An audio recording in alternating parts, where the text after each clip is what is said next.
నోరూరించే పచ్చళ్ళు, స్వచ్ఛమైన veg and non veg pickles, కమ్మటి sweets, fastest worldwide delivery కోసం ఈ రోజే ఆర్డర్ చేయండి.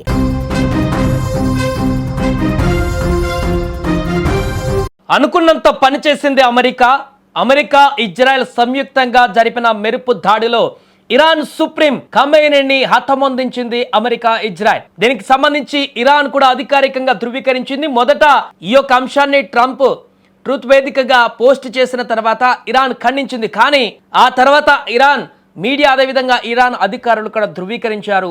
40 రోజుల పాటు ఇరాన్లో సంతాప దినాలు ప్రకటించారు ఖమేనీ మృతితో. దీంతో పశ్చిమాసియాలో ఒక్కసారిగా ఉద్రిక్తతలు పతాక స్థాయికి చేరుకున్నాయి. ఎందుకంటే మొన్న వెనిజులా అధ్యక్షుడిని అమెరికా తీసుకువెళ్ళిన తర్వాత మరలా రోజుల వ్యవధిలోనే ఇంకొక దేశ సుప్రీంని పూర్తిగా ఆ దేశంలోనే మట్టు పెట్టేటువంటి పరిస్థితి ఈరోజు జరిగింది. తమ నాయకుడి మరణానికి ప్రతీకారంగా ఇరాన్ ఇప్పుడు వందలాది డ్రోన్లు మిసైళ్లతో ఇజ్రాయెల్ పైన విరుచుకుపడింది. ఇలాగూ జరిగిన నష్టం జరిగింది, ఇక పూర్తి స్థాయిలో మేము చేయాల్సింది చేస్తామంటూ ఇరాన్ ఇప్పుడు పూర్తిగా కాడుదిలినటువంటి పరిస్థితుల్లో భీకరమైనటువంటి దాడులు కొనసాగిస్తుంది. ఇక మేము నష్టపోవడానికి ఏమీ లేదు, అంతా అయిపోయింది, ఇక మా దగ్గరుంది మొత్తం కూడా చేసి చూపిస్తామన్నట్టుగా ఇరాన్ విధ్వంసానికి పాల్పడుతుంది.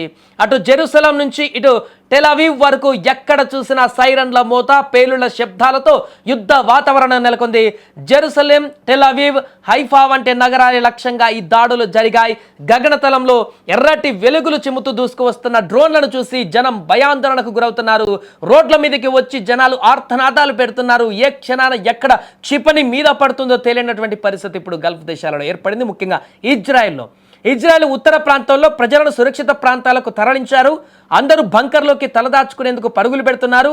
ఇరాన్ దాడులను తిప్పికొట్టేందుకు ఇజ్రాయెల్ తన ఐరన్ డోమ్, ఆరో వంటి అత్యాధునిక రక్షణ వ్యవస్థలను యాక్టివేట్ చేసింది. ఇక ఇరాన్ సుప్రీం ఖమేనీ మృతితో ఒక్కసారిగా ఇరాన్ దేశంలో భిన్నమైనటువంటి వాతావరణం నెలకొంది. ఖమేనీ చనిపోయినటువంటి తర్వాత అధికారికంగా ఈ వార్త బయటకు వచ్చిన తర్వాత అక్కడ చాలామంది ఖమేనీ చనిపోయినందుకు సెలబ్రేషన్ చేసుకుంటుంటే రోడ్ల మీదకి వచ్చి, మిగతా చాలామంది దీనికి ప్రతీకారంగా కొంతమంది న్యూస్ చదువుతున్నటువంటి వ్యక్తులు కూడా కన్నీళ్లు కారుస్తున్నటువంటి దృశ్యాలు కనిపించాయి. ఇరాన్ సుప్రీం మరణించారు, అమెరికా ఇజ్రాయెల్ దాడులు అనేటువంటి అంశాన్ని వారు ప్రస్తావిస్తూ చేసినటువంటి పరిస్థితి ఒక్కసారిగా అక్కడ తీవ్ర ఉద్రిక్తతకు దారితీసింది. జెరూసలేం ఆకాశంలోకి ప్రవేశించినటువంటి డ్రోన్లను ఇజ్రాయెల్ రక్షణ దళాలు ఇప్పుడు గాల్లోనే పేల్చేశాయి.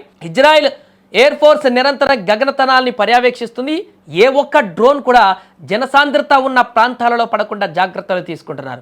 అటు ట్రంప్ ఈ విజయాన్ని ఇరాన్ ప్రజలకు దక్కినటువంటి గొప్ప అవకాశంగా అభివర్ణించగా, ఇరాన్ మాత్రం ఈ నేరానికి ఇజ్రాయెల్ భారీ మూల్యం చెల్లించుకుంటుందంటూ కూడా ఘాటుగా హెచ్చరించింది. అందుకే ఇప్పుడు ప్రతి దాడి సుప్రీంనే హతమొందించిన తర్వాత ఇక తగ్గేదే లేదన్నట్లుగా వెనిజులాలో అధ్యక్షుడు లొంగిపోయిన తర్వాత అక్కడ వేరే ప్రత్యామ్నాయం ఏర్పడింది, అంతా సెటిల్ అయిపోయింది. కానీ ఇక్కడ ఇరాన్ పరిస్థితి అలా కాదు. ఇరాన్ సుప్రీం మరణించిన తర్వాత ఇది మరింత నిప్పులో ఉప్పేసినట్టుగా మారిపోయింది. వారి దగ్గర ఉన్నటువంటి అన్ని ఆయుధాలతో, అన్ని క్షిపణులతో పూర్తి స్థాయిలో ఎంతవరకు అయితే అంతవరకు నాశనం చేసేందుకు ఇప్పుడు రంగంలోకి దిగుతుంది ఇరాన్. ఈ నేపథ్యంలో ఒక తీవ్రమైనటువంటి ఆందోళన నెలకొంది. ఎందుకంటే ఈ యుద్ధంలో యుద్ధ నీతి లేదు. ప్రజలు, మహిళలు, చిన్నారులు ఎవరి ప్రాణాలకు కూడా పూర్తిగా భరోసా లేదు. క్షిపణులు వేశామా, బాంబులు దాడి చేశామా, అవతలున్న శత్రు దేశాన్ని చంపేశామా అనేటువంటి లక్ష్యం తప్ప వేరేదేది కనపడట్లేదు. కాబట్టి భారీగా ప్రజలు చనిపోయేటువంటి పరిస్థితి కనపడుతుంది. ఇప్పటికే చాలామంది మరణించారు 2 దేశాల నుంచి. ఇక ఇరాన్ విజృంభిస్తున్నటువంటి నేపథ్యంలో ఆ దేశ సుప్రీంని చంపేశారు అనేటువంటి విషయాన్ని ఏ మాత్రం కూడా అంగీకరించలేనటువంటి పరిస్థితుల్లో ఉన్న ఇరాన్, దాన్ని ఏమాత్రం జీర్ణించుకోలేనటువంటి పరిస్థితుల్లో ఉన్న ఇరాన్ దాన్ని ఖచ్చితంగా ప్రతీకారం తీర్చుకుంటాం, కావలసినటువంటి నష్టం చేసేస్తామంటూ కూడా రగిలిపోయి ప్రతీకార దాడులు చేస్తున్నటువంటి పరిస్థితుల్లో ఇప్పుడు ఇజ్రాయెల్లో ఉన్నటువంటి ప్రజలందరూ కూడా భయకంపితులుగా మారారు. అదేవిధంగా మిగతా గల్ఫ్ దేశాలను కూడా దాడులు కొనసాగిస్తున్నటువంటి ఇరాన్కు గల్ఫ్ దేశాలు కూడా హెచ్చరికలు జారీ చేస్తున్నాయి. ఇక ఆపండి, ఇంకేమైనా పరిస్థితులు కనుక భిన్నంగా కనిపిస్తే మిగతా దేశాల గల్ఫ్ దేశాలలో ఇరాన్ భారీ మూల్యం చెల్లించుకుంటున్నట్టు కూడా మిగతా గల్ఫ్ దేశాలు కూడా హెచ్చరిస్తున్నాయి. దీంతో ఎట్ ఏ టైం 10కి పైగా దేశాలు ప్రత్యక్ష యుద్ధంలో పాల్గొన్నట్టుగా మారింది. దీంతో పశ్చిమ మధ్యంలో ఏం జరుగుతుందో అర్థం కానటువంటి పరిస్థితి. ఇది ఒక మూడో ప్రపంచ యుద్ధానికి దారి తీస్తుందా అనేటువంటి సందేహం వ్యక్తమవుతుంది. ఎందుకంటే ఇరాన్ సుప్రీం చనిపోయాడు, కానీ ఇరాన్ వెనకడుగు వేయట్లేదు, ఇరాన్ లొంగిపోవట్లేదు, ఇరాన్ అక్కడితో పులి స్టాప్ పెట్టట్లేదు.